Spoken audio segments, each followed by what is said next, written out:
Egypt celebrates the second anniversary of the revolution with a gigantic torch parade in Cairo's Republic Square. Thousands of flickering torches dance through the streets as jubilant paraders and crowds mark the beginning of a 4-day liberation festival, hailing the 1952 ouster of Farouk. Into the night, Cairo celebrates the overthrow of a despot. Next day, the country's mechanized might is reviewed by leaders of the revolutionary regime. President NAGIB, forced out 4 months ago as premier, and General NASSER, new strongman, marked the flight of Farouk. The 72-year British occupation of the Suez ends with an Anglo-Egyptian agreement for withdrawing 80,000 troops by mid-1956. Officials of the two nations initialed the pact in Cairo.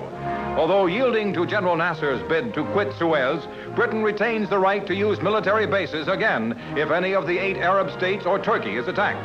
Thus, a treaty ends a long and often bloody struggle for control of the strategic Suez Canal.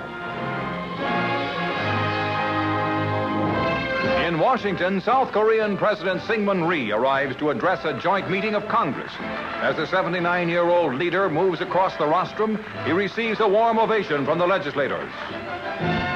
Rhee urges America to launch a preventive war against Red China, while the Joint Chiefs of Staff and Vice President Nixon listen intently.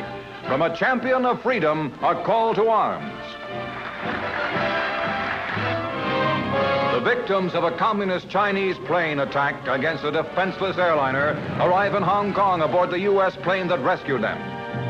6-year-old Valerie Parrish of Iowa Park, Texas, was one of the 8 who escaped with their lives when 2 communist fighter planes shot down the British airliner. This is the body of one of 10 dead, 3 of whom were Americans. The United States has demanded compensation for victims of the tragedy in the China Sea.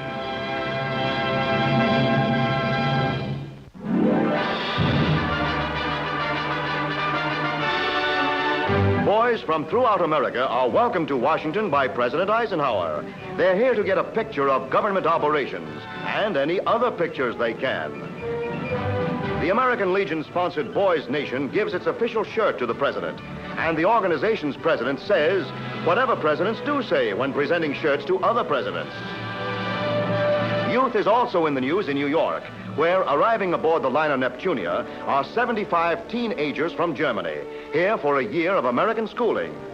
The American Field Service, sponsoring the project, supplies schedules and information to the students who will live in communities across the nation with American families while they take American high school courses. These young people from Germany are the first of 450 European students coming to learn about the United States firsthand. Ethiopia's Emperor Haile Selassie arrives in Belgrade, Yugoslavia, and is greeted by Marshal Tito at the start of a week's visit. The 62-year-old Lion of Judah gets a hearty reception from the crowds lining the streets of the Yugoslav capital.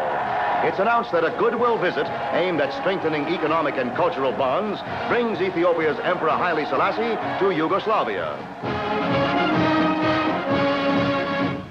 Members of the Clipped Wings Club, an organization of former airline stewardesses, arrived in San Francisco, led by the world's first air stewardess, Ellen Church. The girls are all grounded now and mostly married, so they're getting together for a down-to-earth chat.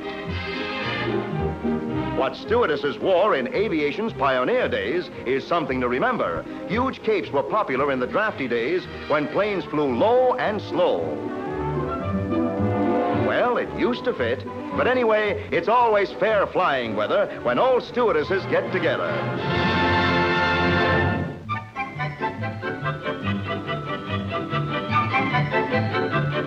Mount Vernon, New York uses sound trucks and unique tape recordings to give the bird to the birds. Thousands of unwanted starlings, their noise and their dirt.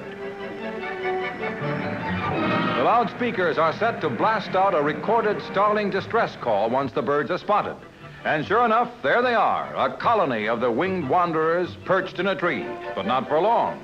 For once they hear the starling distress call, they flee, never to return.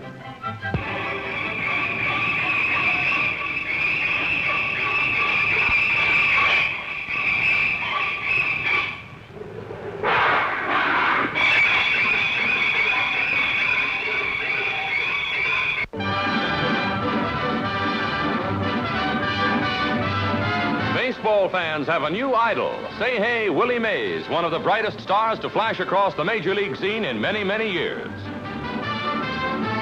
The vast Polo Grounds in New York provides the backdrop for his legendary hitting and fielding. To Giants manager Leo DeRocher, Willie is, well, he's just the greatest. To the crowd in the stands, Willie the Walloper is a thrill-a-day dandy.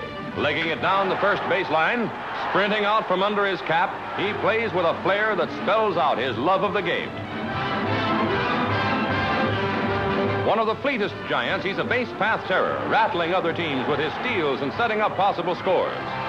In the field, Willie's a never-say-die hustler, trying for everything hit, ranging far and wide in center field. And fans still marvel at his breadbasket catches on fly balls. Up at bat, his fast swing and great power have sent ball after ball soaring into the seats. In his second full season, the Say Hey Kid is in hot pursuit of the greatest home run record of them all, the 60 hit by the late Babe Ruth in 1927. Only 23, baseball immortality beckons the amazing Willie Mays.